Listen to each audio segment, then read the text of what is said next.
अखिल जी, हमारी डिबेट सुन के एक बहुत अच्छे, बहुत योग्य पूर्व सांसद ने मुझे एक मैसेज किया है और ये लिखा है, वो डिबेट सुन रहे हैं, वो एक्स एमपी हैं, उन्होंने लिखा है कि राजनीति में व्यक्तिगत आरोप और प्रत्यारोप का कोई स्थान नहीं होता, नहीं होना चाहिए।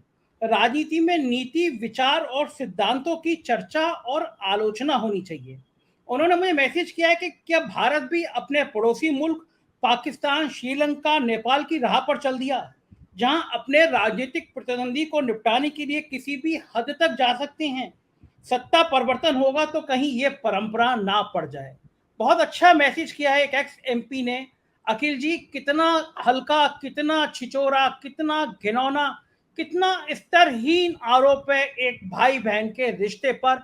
आखिर दुनिया की जो सबसे बड़ी पॉलिटिकल पार्टी कहलाती थी, जो अभी भी कहलाती है, जिसमें अटल बिहारी वाजपेयी जैसे योग नेता हुए हैं, जिसमें मुरली मनोहर जैसे जोशी जैसे विद्वान हुए हैं, जिसकी सुषमा स्वराज जैसी प्रखर वक्ता हुई हैं, वो पार्टी अब आप इस स्तर तक आ गई कि वो भाई बहन के रिश्ते पे इतनी हल्की टिप्पणी करेगी। अखिल जी, क्या हो गया है भारतीय जनता पार्टी को, और राजनीति में ये गंदगी अब कहां तक जाके रुकेगी? देखिए संजय जी, जाकी रही भावना जैसी, प्रभु मुहूर्त देखी तिन तैसी। आप ये देखिए, ये एक प्रश्न पूछता हूं आपके जितने भी श्रोता और दर्शक इस समय इस प्रोग्राम को देख रहे हैं या देखेंगे, क्या आपने अपनी माँ को, अपनी बहन को, अपनी बेटी को, अपनी पोती को गाल में प्यार नहीं किया है, या उसने आपको प्यार नहीं किया है? देखिए, मेरी 71 साल की उम्र है। मेरी माता की जो मृत्यु हुई आज से करीब 15 साल पहले हुई। 55 साल की उम्र में भी उसने अपनी गोद में मेरे सिर को ऐसे रखा जैसे मैं 7 साल का बच्चा हूं। मेरी बड़ी बहन 5 साल मुझसे बड़ी है, डॉक्टरी कर रही थी। मैं 17 साल का था, वो 22 साल की थी। मेरे पूरे शरीर में स्केच से, पेन से पूरे शरीर में अपने शरीर के अंग को पहचानने के लिए वो निशान लगाती थी। देखिए, आप ये समझिए, ये जो भारतीय संस्कृति और सभ्यता, ये तो चलिए भाई बहन की बात को संजय जी छोड़ दीजिए थोड़ी देर के लिए। राहुल गांधी ने जो पदयात्रा की थी, आपने उन महिलाओं के दृश्य आपको याद होंगे। एक महिला आके राहुल गांधी के सीने में अपना सिर रखती है और 3-4 मिनट तक लगातार उसके भाव को आप पढ़ने का प्रयास कीजिए। राहुल गांधी के भाव को पढ़िए और उस महिला के भाव को पढ़िए। वो महिला ये महसूस कर रही है और ये अपने बॉडी लैंग्वेज से जता रही है, उसको बहुत ढांढस मिल रहा है, उसको बहुत आश्वासन मिल रहा है, उसको मिल रहा है कि वो एक ऐसे व्यक्ति के साथ है जो उसको ये आश्वासन दे रहा है कि मैं तुम्हारे साथ हूं। देखिए, जिस प्रकार से किसानों के साथ वो बैठे, जिस प्रकार से रामेश्वर को उन्होंने गले लगाया, जैसे रामेश्वर की बेटी को उन्होंने सिर पे हाथ रख के आशीर्वाद दिया। देखिए, ये एक ऐसा संबल देता है किसी भी व्यक्ति को। यहां भाई बहन की, माता पिता की और बेटी बाप की बात ना की जाए। एक प्रश्न ये है कि कोई भी जो मेरा रिश्तेदार नहीं भी है, वो ये जानता है कि ये जो है, ये जो स्नेह है, ये स्नेह है या कुछ और। लेकिन अगर किसी व्यक्ति की भावना ऐसी हो कि जो आश्वासन के लिए, तो जो पदयात्रा में हजारों लोगों से राहुल गांधी गले मिले, महिलाओं से मिले, बेटियों से मिले, उनको गले लगाया, उनको आशीर्वाद दिया, वृद्धाओं ने उनको अपने गले से लगाया, उनके सिर पे आशीर्वाद दिया, तो उसमें ये लोग क्या ढूंढने का प्रयास कर रहे हैं? देखिए, आपने संजय जी सुना होगा, मेरे को, खैर मैं इतिहासकार भी नहीं हूं और मैं पत्रकार भी नहीं हूं, मैं तो एक प्रोफेसर हूं। विश्व में एक ऐसी घटना घटी थी कि एक पिता जो जेल के अंदर बंद था, बेटी को यह पता चला कि उसका पिता जो है, उसको 10 दिन से खाने को नहीं मिला है, अगर वो खाना नहीं मिला तो मर जाएगा। वो जो बेटी थी वो गर्भवती थी, वो जेल के अंदर गई और उसने अपने स्तन से अपने पिता को दुग्ध पान कराया।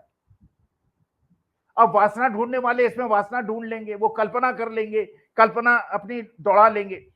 वो सबसे बड़ा प्रेम का, त्याग का, स्नेह का, पिता के प्रति उसके कर्तव्य का एक प्रकार का दर्शन था।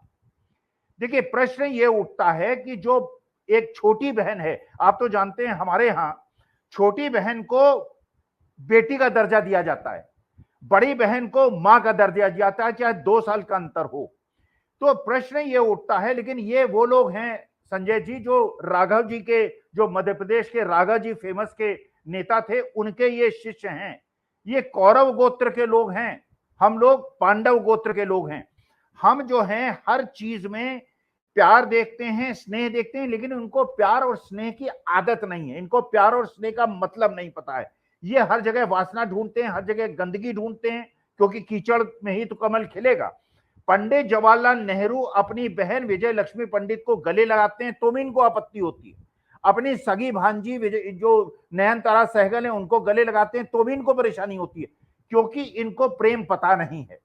ये जो असली मुद्दा है वो ये है कि ये जो मानव संबंध हैं, ये जो आपसी संबंध हैं और एक दूसरे को संबल देने वाली चीज है, एक दूसरे को आश्वासन देने वाली चीज है, चाहे वो मेरा रिश्तेदार न भी हो, लेकिन अगर मैं उसे गला लगाता हूं, अगर उसको आश्वासन सांत्वना देता हूं, तो ये मेरे हिसाब से भारतीय परंपरा के लिए बहुत अच्छी चीज है। और इसमें जो भी टिप्पणी करता है वो बिल्कुल बेशर्मी और हद दर्जे की निकृष्टता है। अखिल जी, ये जो बात कही केपी मलिक जी ने कि महिलाएं नाराज होंगी, बात सही है कि प्रियंका गांधी से बहुत अटैचमेंट है लोगों का। प्रियंका गांधी के अंदर लोग इंदिरा गांधी की छवि देखते हैं।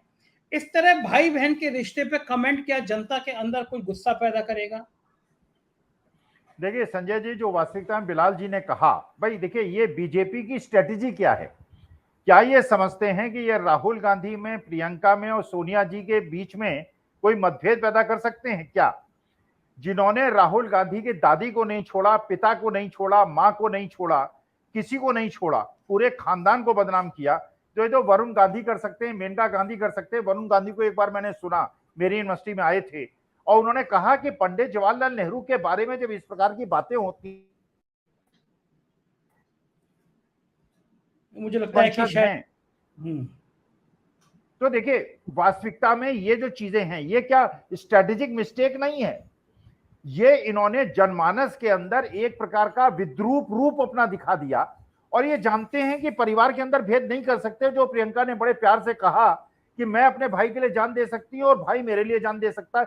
कोई भी देश का देखिए, किसी भी धर्म जाति का कोई भी भाई अपनी बहन के लिए जान दे देगा और बहन भाई के लिए जान दे देगा। ये हमारी भारतीय परंपरा है, रक्षाबंधन इसीलिए हम मनाते हैं।